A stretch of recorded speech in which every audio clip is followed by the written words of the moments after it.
Sir sir ನಿನ್ನೆ ಕೆಲವೊಂದು ಜನ ಶಾಸಕರು ಡಿನ್ನರ್ ಮೀಟಿಂಗ್ ಮಾಡಿದ್ದಾರೆ. ಕ್ಯಾಬಿನೆಟ್ ಎಕ್ಸ್ಪಾನ್ಷನ್ ಆಗೋ ಸಂದರ್ಭದಲ್ಲಿ ನಾಯಕರು ಅಷ್ಟು ಜನ ನಿನ್ನೆ ಡಿನ್ನರ್ ಸೇರಿದ್ರು. ಈಗ ಸೇರ್ಬಾರ್ದು ಅಂತ ಏನಪ್ಪ ಊಟ ಮಾಡಕ್ಕೂ ನಿರ್ಬಂಧ ಇದೆ ಅನ್ರಿ ನಿಮ್ಗೆ. ಈಗ ನಾವು ಒಂದಿಬ್ರು ಮೂರು ಜನ ಕಾಫಿ ಕುಡಿಯಕ್ ಹೋದ್ರು ಅದನ್ನು ನೀವು ಸಂಘಟಿತರಾಗ್ತಾ ಇದಾರೆ ಹೈಕಮಾಂಡ್ ವಿರುದ್ಧ ಅಂತ ನೀವು ಬ್ರೇಕಿಂಗ್ ಹಾಕ್ಬಿಟ್ರೆ ನಾ ಏನ್ ಮಾಡ್ಲಿ. ಮೊನ್ನೆ ಡೆಲ್ಲಿಗೆ ಹೋಗಿದ್ದೆ ನಾನು, ಮನೆಗೆ ಹೋಗಿದ್ದೆ, ಅದೇ ಖರ್ಗೆ ಸಾಹೇಬ್ರ ಮನೆಗೆ ಡೆಲ್ಲಿನಲ್ಲಿ. Breaking news, Priyank Kharge AICC ಅಧ್ಯಕ್ಷರ ಮನೆಗೆ ಹೋಗ್ತಾ ಇದ್ದಾರೆ. ಈಗ ಇರೋದು ಅಲ್ಲೇ ಅಲ್ವಾ, ಈಗ ನಾನು ಏನ್ ಮಾಡಕ್ಕಾಗ್ತದೆ ಈಗೆಲ್ಲ ನೀವು ಇಲ್ಲ ಅದೇ ಹೇಳ್ತಾ ಇರೋದು. ಅದು breaking.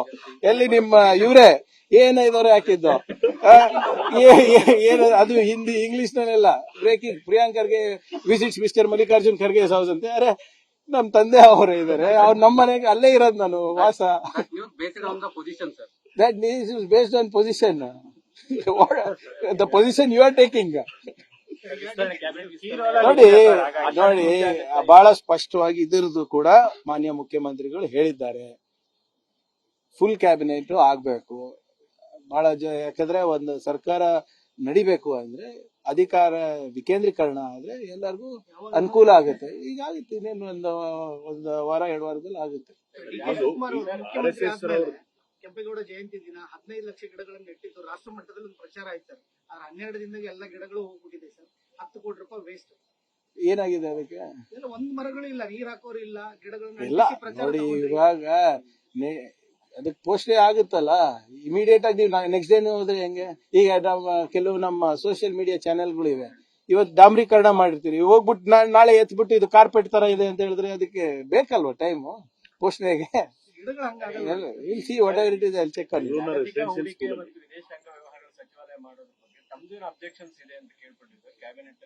No no no objections ಏನಿಲ್ಲ. ನೋಡಿ it is not the question of, ನೋಡಿ NRIಗಳ ಪ್ರಶ್ನೆ ಅಲ್ಲ ಇದು. ಕರ್ನಾಟಕ ಇವತ್ತು ಜಾಗತಿಕ ಮಟ್ಟದಲ್ಲಿ ಅದರಾದಂತ ಒಂದು ಛಾಪನ್ನ ಮೂಡಿಸಿದೆ. ನಮ್ಮ ಮಾನವ ಸಂಪನ್ಮೂಲ ಇವತ್ತು ಬೆಂಗಳೂರಿಂದ ಹಿಡ್ಕೊಂಡು ಬಾಸ್ಟನ್ ಇರ್ಬೋದು, ಬ್ರಿಸ್ಬೇನ್ ಇರ್ಬೋದು, ಬ್ರಿಟನ್ ಇರ್ಬೋದು, ಎಲ್ಲ ಕಡೆ ಇದೆ. ನಾವು ಕೆಲವು ನಿಯಮಗಳು ಅಥವಾ ನೀತಿಗಳನ್ನ ನಾವು ತಂದಾಗ ಬಂಡವಾಳಕ್ಕಾಗ್ಲಿ ಉದ್ಯೋಗ ಅವಕಾಶಕ್ಕಾಗ್ಲಿ ಹೇಗೆ ಅನುಕೂಲ ಆಗ್ಬೋದು ಅಂತ ನೋಡ್ಬೇಕು. ಹೌದು, ಅಫ್ಕೋರ್ಸ್ ನೀವು ಬೇರೆ ಬೇರೆ ಡಿಪಾರ್ಟ್ಮೆಂಟ್ ಅಲ್ಲಿ ಕೂಡ ಇದು ನಡೀತಾ ಇದೆ. ಈಗ ನನ್ನ ಡಿಪಾರ್ಟ್ಮೆಂಟ್ ಅಲ್ಲಿ ನಾವು ನಡೆಸ್ತೀವಿ, ಇಂಡಸ್ಟ್ರಿ ಡಿಪಾರ್ಟ್ಮೆಂಟ್ ಅಲ್ಲಿ ಅವ್ರು ನಡೆಸ್ತಾರೆ. ಸೊ ಅದು ಹೊರತುಪಡಿಸಿ ಈಗ ಉದಾಹರಣೆಗೆ ಡೆನ್ಮಾರ್ಕ್ ಅವರು ನಮ್ ಜೊತೆ ಹಾಲು ಉತ್ಪಾದನೆಗೆ ಒಂದು ಇದು ಮಾಡ್ಬೇಕಂತ ಎಲ್ಲಿ ಹೋಗ್ತಾರೆ ಅವರು? ಸೊ ಅದು ಇಂಡಸ್ಟ್ರಿಗೂ ಅವರಿಗೂ ನೇರವಾಗಿ ಬರಲ್ಲ, ನಮಗೂ ನೇರವಾಗಿ ಬರಲ್ಲ. ಈಗ ನಮ್ಗೆ ಸಂಪರ್ಕ ಮಾಡ್ತಾರೆ ಅಥವಾ MB ಪಾಟೀಲ್ ಅವರಿಗೆ ಸಂಪರ್ಕ ಮಾಡ್ತಾರೆ. ಬಟ್ ಮಾಡ್ಬೇಕಾಗಿರೋ ನಿರ್ವಹಣೆ ಮಾಡ್ಬೇಕಾದ್ರೆ ಆ ಇಲಾಖೆದವರು. ಸೊ ಎಲ್ಲಾನು ಸೇರೇ ಮಾಡ್ಬೇಕು. ಯಾವ ಇಲಾಖೆಯ ಅಧಿಕಾರನು ಕಸ್ಕೋತಾ ಇಲ್ಲ, ಅಥವಾ ಯಾವ ಇಲಾಖೆಯ ಒಂದು ಶಿಷ್ಟಾಚಾರ ಇರ್ಬೋದು ಅಥವಾ ನೀತಿಗಳ ಮೇಲೆ ಕೂಡ ಟ್ರಾಂಪಲ್ ಆಗ್ಲಾರ್ದಂಗೆ ನಾವು ಮಾಡ್ತೀವಿ. ಒಂದು ಉತ್ತಮವಾದಂತ ಇಲಾಖೆ ಬೇಕಾಗಿದೆ ಇದಕ್ಕೆ. ಯಾಕಂದ್ರೆ ಇವಾಗ ಮುಂಚೆ ತರ ಜಾಗ್ರಫಿಕಲ್ ಬೌಂಡ್ರೀಸ್ ಏನಿಲ್ಲ. ಇವಾಗ ಬಂಡವಾಳ ಇರ್ಬೋದು, ಮಾಹಿತಿ ಇರ್ಬೋದು, ಅಥವಾ ತಂತ್ರಜ್ಞಾನ ಇರ್ಬೋದು, ಅಥವಾ ಎಜುಕೇಶನ್ ಇರ್ಬೋದು. ಸೊ ಒಂದು ವ್ಯವಸ್ಥಿತ ಅದು ಯಾರೇ ಇರಲಿ, ಈಗ ಸರ್ಕಾರ ನಮ್ದಿದೆ, ನಾನು ಅವ್ರ ಜೊತೆ ಸಂಪರ್ಕ ಇಟ್ಕೊಂಡಿದ್ದೀನಿ ಬೇರೆ ಬೇರೆ ರಾಯಭಾರಿಗಳ ಜೊತೆ. ಆದ್ರೆ ನಾನು ಹೋದ್ಮೇಲೆ ಏನಾಗುತ್ತೆ? ಬೇರೆ ಸರ್ಕಾರ ಬಂದಾಗ ಇದು ಕಂಟಿನ್ಯೂಸ್ ಪ್ರೊಸೆಸ್ ಇರ್ಬೇಕಲ್ಲ. ಈಗ ಬೇರೆ ಯಾವ ರಾಜ್ಯನೂ ಮಾಡೋದಿಲ್ಲ. ನಮ್ ರಾಜ್ಯ ಬ್ರಿಡ್ಜ್ ಟು ಬೆಂಗಳೂರು ಅಂತ ಮಾಡ್ತಾರೆ, ಡೈಲಾಗ್ ವಿತ್ ಡಿಪ್ಲೊಮ್ಯಾಟ್ಸ್ ಪ್ರತಿ ವರ್ಷ. ಹೋದ್ ಬಾರಿ ಸುಮಾರು 60 ಮುಖ್ಯಮಂತ್ರಿ ಉಪಮುಖ್ಯಮಂತ್ರಿಗಳ ಮಾಡಿದ್ರು.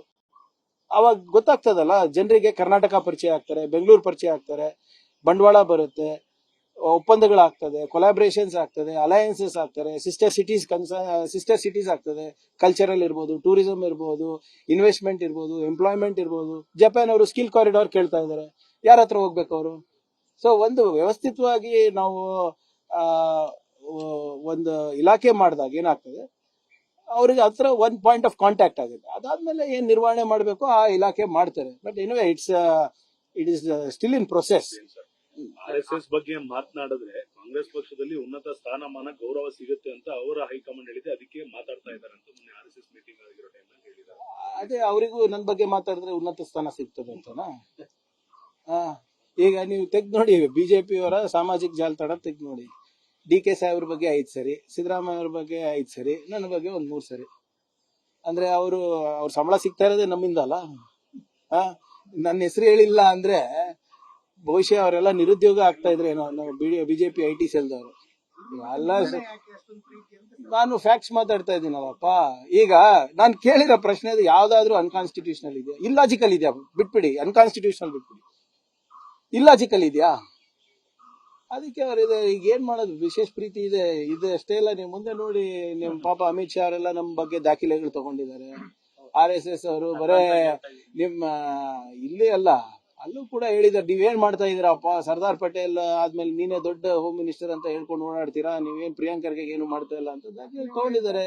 ಈಗ ಇನ್ನ ಕೆಲವು ವಾರದಲ್ಲಿ ಪ್ರಾಸಿಕ್ಯೂಷನ್ಗೂ ಕೇಳ್ತಾರೆ. ನೋಡಿ, ಸ್ಟ್ಯಾಂಡರ್ಡ್ ಆಪರೇಟಿಂಗ್ ಪ್ರೊಸೀಜರ್ ಇದು. ಅದು ಇವಾಗ ಇಷ್ಟು ಬೇಗ ಆಗಲ್ಲ, ಆಗುತ್ತೆ, ಬಟ್ ಇಷ್ಟು ಬೇಗ ಆಗಲ್ಲ. ನ್ಯೂಸ್ ಫಸ್ಟ್ ನಿರ್ಭೀತಿಯಿಂದ ನಿಮ್ಮ ಪರವಾಗಿ.